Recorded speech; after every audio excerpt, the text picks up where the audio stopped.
When an intoxicated Heckler disrupted Steve Harvey's Family Feud taping and started shouting challenges, everyone expected security to remove him. Instead, Steve made a decision that left the entire studio speechless. It was Thursday, December 7th, 2023. During an afternoon Family Feud taping at the Atlanta studios, the Williams family from Detroit, Michigan, was competing against the Garcia family from San Antonio, Texas. The show had been running smoothly for the first 3 rounds, with both families playing well and the audience engaged and supportive. But in the 4th row center section sat 38-year-old Marcus Thompson, a construction worker from Atlanta who had clearly been drinking before arriving at the studio. Security had noticed his condition during check-in, but had allowed him to stay since he hadn't caused any problems, and seemed to be enjoying the show quietly. What nobody anticipated was that Marcus Thompson was about to create one of the most tense and ultimately transformative moments in Family Feud history. Marcus Thompson had been going through the worst year of his life. 6 months earlier, his wife of 12 years had left him, taking their 2 children with her. 3 months after that, he had lost his job due to budget cuts at his construction company. The combination of divorce, unemployment, and depression had led Marcus to drink more heavily than he ever had before. Coming to the Family Feud, taping had been his sister's idea. "You need to get out of the house and do something fun," she had told him. "Maybe seeing some laughs will help you remember that life can still be good." Marcus had agreed, but he had started drinking that morning to cope with his anxiety about being around people. By the time he arrived at the studio, he was intoxicated, angry, and looking for someone to blame for his problems. The trouble started during a question about things that make people happy. The Williams family was giving answers like family time, good food, and vacation, and the audience was responding positively to each one. Marcus, watching successful families celebrate simple joys while his own life was falling apart, began to feel resentful and bitter. "Easy to be happy when you got money," Marcus shouted from his seat, loud enough for the microphones to pick up. Steve Harvey paused mid-sentence and looked toward the audience, trying to locate where the comment had come from. The families looked confused, and the studio audience began murmuring uncomfortably. "Let's keep the energy positive, folks," Steve said diplomatically, trying to redirect attention back to the game. But Marcus wasn't finished. As Steve continued with the game, Marcus became more vocal and aggressive. When a contestant won money, Marcus would shout, "Must be nice." When families hugged and celebrated, he would yell, "Some of us don't got nobody." The production team was signaling to security, but Steve held up his hand indicating that he wanted to handle the situation himself. He had dealt with disruptive audience members before, but something about this man's pain seemed different from typical heckling. The breaking point came when the Williams family won their game and began celebrating. Marcus stood up unsteadily and shouted at the top of his lungs, "Hey Steve, you think you're so wise with all your advice? You got all the answers for everybody else's problems. What about people like me? What you got to say to somebody who lost everything?" The studio fell completely silent. This wasn't just heckling. This was a direct, aggressive challenge to Steve Harvey in front of 200 people and television cameras. Security guards began moving toward Marcus, ready to escort him out of the studio. The audience was tense, unsure whether they were about to witness an ugly confrontation. The families on stage looked concerned and confused. Steve Harvey stood at his podium looking directly at Marcus Thompson, who was swaying slightly but maintaining eye contact with defiant anger. Everyone expected Steve to either ignore the man, make a joke to defuse the situation, or signal security to remove him. Instead, Steve Harvey did something that no one saw coming. Steve set down his cards, walked away from his podium, and began moving toward the audience section where Marcus was standing. "Security, hold up," Steve called out, raising his hand to stop the guards. The studio was dead silent as Steve walked up the aisle toward Marcus. When he reached the row where Marcus was standing, Steve stopped and looked directly at him. "What's your name, sir?" Steve asked, his voice calm but serious. Marcus, clearly surprised that Steve was actually engaging with him, stammered, "Marcus. Marcus Thompson." Steve repeated the name, Marcus Thompson. "You said you lost everything. Tell me what happened." Marcus Thompson, still intoxicated and emotional, began pouring out his story to Steve Harvey and the entire studio audience.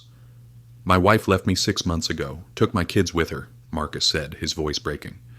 "Then I lost my job. I've been working construction for 20 years, and they just cut me loose like I was nothing. Steve listened intently, nodding as Marcus continued. I come here today because my sister said it would cheer me up. But watching all these happy families just makes me feel worse about my life. Marcus continued, tears now streaming down his face. You stand up there giving advice to everybody. But what you got for somebody like me? What you got for somebody who messed up everything good in his life? The studio audience was completely silent. Many people were wiping away tears as they witnessed a man's raw pain being shared so openly. Steve Harvey looked at Marcus Thompson with compassion rather than anger, seeing not a disruptive drunk, but a human being in tremendous pain. Marcus, first thing I want to tell you is that I'm sorry for what you're going through, Steve said, his voice carrying, clearly through the studio's sound system. Losing your family and your job at the same time, that's enough to break anybody. Steve paused, gathering his thoughts. But let me ask you something, Marcus. Do you think drinking and coming to a TV show to take out your anger on strangers is helping you get your life back together? Marcus shook his head, looking down at his feet. No, sir.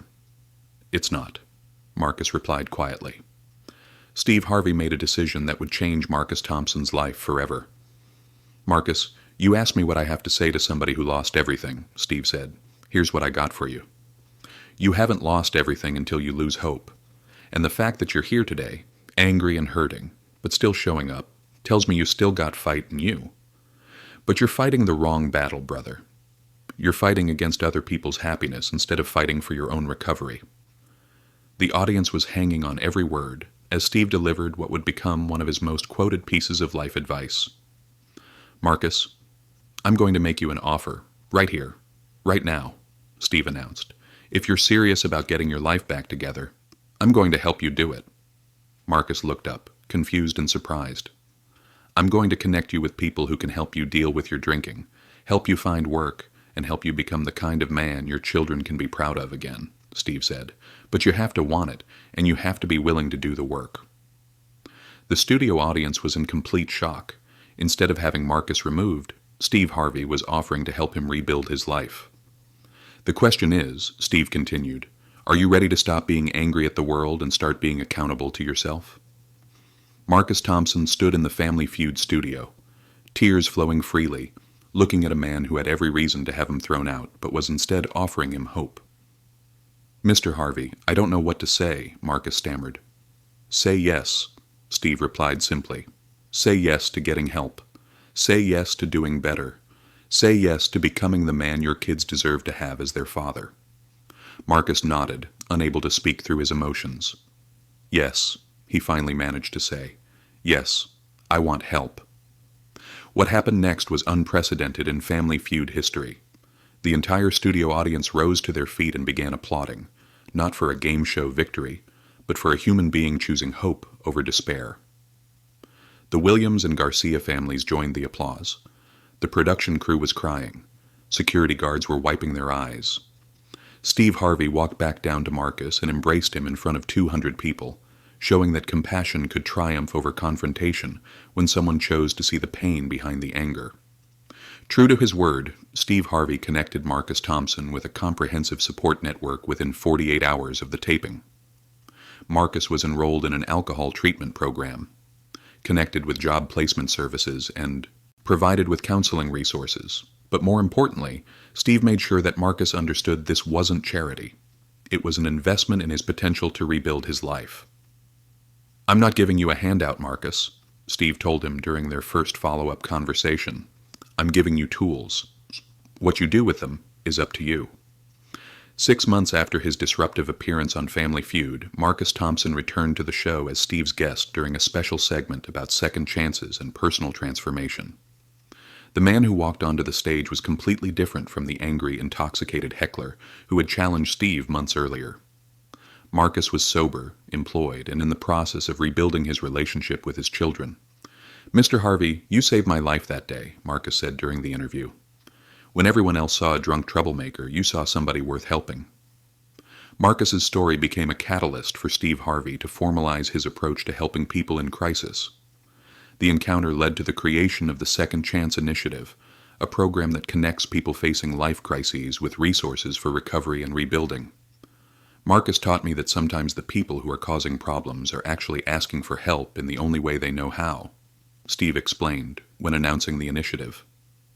Instead of just removing problems, sometimes we need to solve them. 1 year after the original incident, Marcus Thompson appeared on Family Feud again, this time with his own family. His ex-wife, impressed by his commitment to sobriety and personal growth, had begun allowing him regular visitation with their children. When Steve introduced the Thompson family, the studio audience gave them another standing ovation, celebrating not just their participation in a game show, but Marcus's journey from crisis to recovery. "This is what second chances look like," Steve announced as Marcus stood with his children. "This is what happens when we choose to help instead of judge, and when people choose to change instead of giving up." Marcus Thompson's experience with addiction and recovery led him to pursue certification as a substance abuse counselor. He now works at the same treatment center where he received help, specializing in working with men who have lost families and jobs due to their drinking.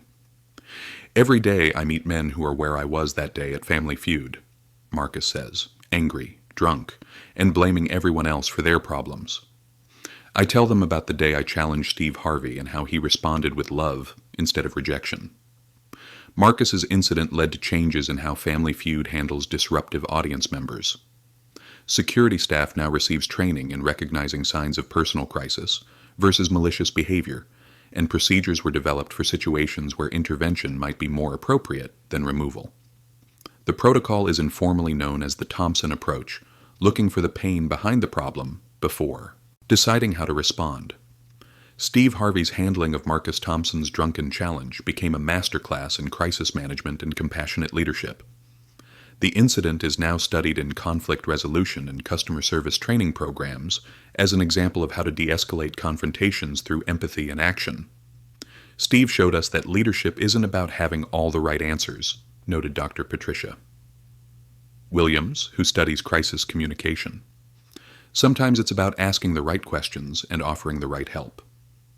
Marcus Thompson's transformation from drunken heckler to recovery counselor proves that people's worst moments don't have to define their entire lives. His challenge to Steve Harvey, born from pain and anger, became the catalyst for positive change that rippled through thousands of lives. Steve Harvey's response showed that true strength isn't about winning confrontations. It's about transforming them into opportunities for healing and growth. Today, Marcus Thompson has been sober for over 2 years.